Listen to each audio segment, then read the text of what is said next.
When the irresistible lure of over the hills and far away attracts a traveler to Mexico, he may witness a fascinating panorama of scenic grandeur, made accessible in recent years through a network of well-paved highways, such as the one from Mexico City to Morelia and Guadalajara, over which we are now traveling. This modern road is known as the Pacific International Highway. It is over 400 miles in length, and it is planned to connect with the route from Nogales, Arizona, which will eventually run along the entire west coast of North America, providing motorists with the opportunity of witnessing new and enchanting vistas of scenic beauty.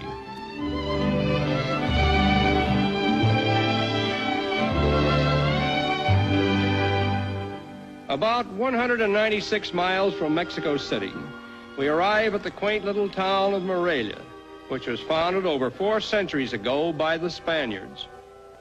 Aside from its antiquity, Morelia is noted for its rare orchids and numerous other varieties of flowers, beautiful examples of which adorn the colorful roof garden of one of the town's many fine hotels.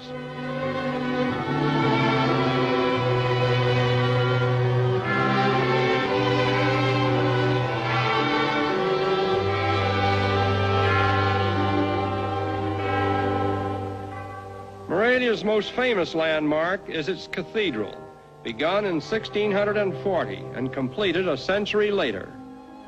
For 200 years, this magnificent structure has been standing here as a monument to the memory of the Spanish padres and the Indians who built it, as well as to the undying faith which inspired them. The government palace is another fine example of Spanish colonial architecture. It was formerly used as a seminary, but it now houses the state library and other government departments.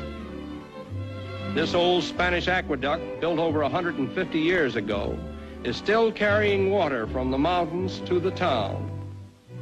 Morelia is named in honor of General Morelos, the immortal Mexican patriot and liberator, of whom Napoleon is said to have remarked, "With 5 men like Morelos, I could conquer the world." Motoring back to Mexico City, we are again enthralled by the natural beauty of the countryside.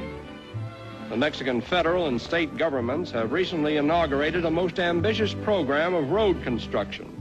And within a few more years, roads like this may extend into some of the most remote parts of the land.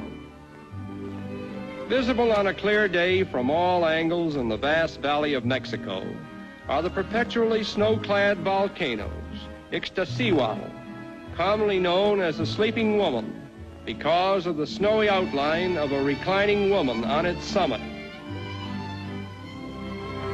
And Popocatépetl, the Vesuvius of Mexico. The soldiers of Cortez discovered and extracted thousands of tons of excellent sulfur from Popo. In fact, more than 100 million tons were taken out before its last eruption in 1921. It has been estimated that its huge crater floor is made up of an immense sulfur deposit.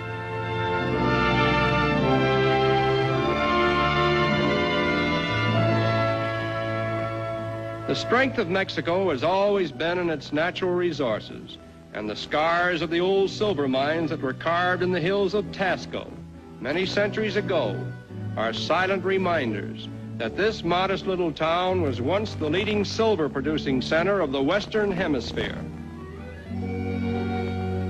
Tasco, situated on the King's Highway between Mexico City and Acapulco, has preserved its colonial atmosphere, and the government has taken precautions to protect it from change, so that no structure can be erected unless it conforms with the town's original pattern of quaintness. Because of this, Tasco has become an international rendezvous for artists. In the early part of the 18th century, a Frenchman named Laborde came to Tasco and made a fabulous fortune out of the silver mines, in gratitude for which he built this famous church, which has stood here as a tribute to his memory for almost 200 years. Just 6 hours over the King's Highway from Tasco, we arrive at Acapulco, the highlight of our motor trip. and before us stretches the broad expanse of the Pacific Ocean. In the remote days of Spanish colonial rule, Acapulco was the principal port on the Pacific. Cortez sailed his ships from this port to explore up and down the coast and far out into the Pacific. And Spanish galleons brought rich cargoes of Oriental furniture, silks, spices, and finery here in exchange for Mexico's highly coveted silver and gold.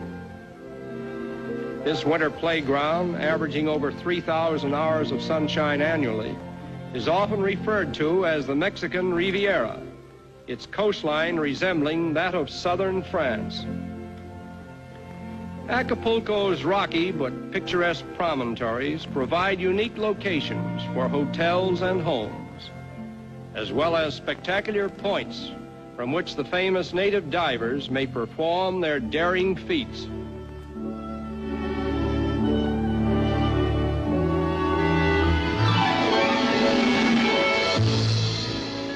Although this may seem simple, it is really quite dangerous and difficult, as the diver must time his plunge so as to land on the crest of an incoming wave. Otherwise, there would not be sufficient depth for him to clear the base of the cliff.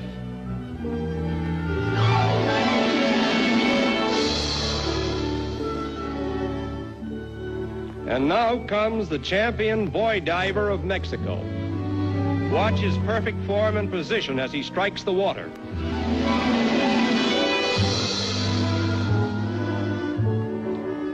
No cliff is too high for these fearless divers if the water is deep enough below, and here is a dive to prove it. Aside from diving, the cliffs of Acapulco also provide perfect settings for beautiful private homes, which are occupied by residents from all parts of the world.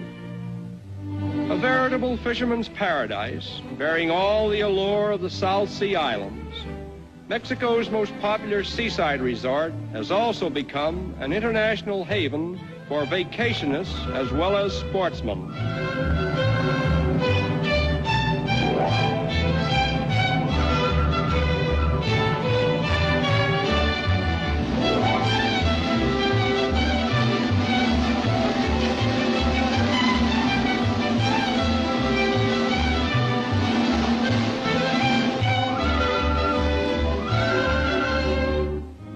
Endless stretches of beautiful beaches provide innumerable places to swim, and the temperature of the tropical ocean water varies but few degrees throughout the year.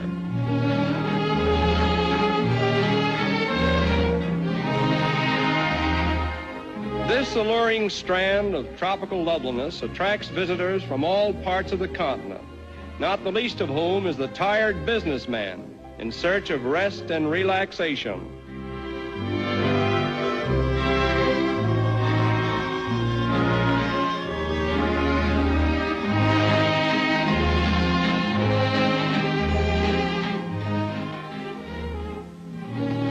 Here at the end of the King's Highway, we find peace and respite from the cares of a troubled world. And it is with genuine reluctance that we now say farewell to this paradise of the Pacific.